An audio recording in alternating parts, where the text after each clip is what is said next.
Important points about DNA. First, DNA is double-stranded helical structure.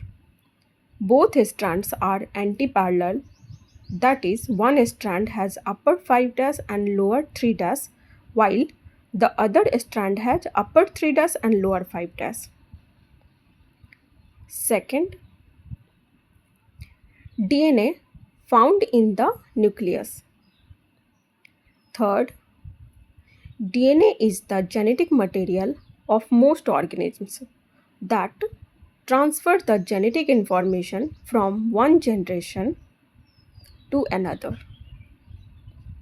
Fourth, in DNA, the sugar is deoxyribose. Fifth, DNA contains four types of nucleotide bases: adenine, guanine, cytosine, and thymine.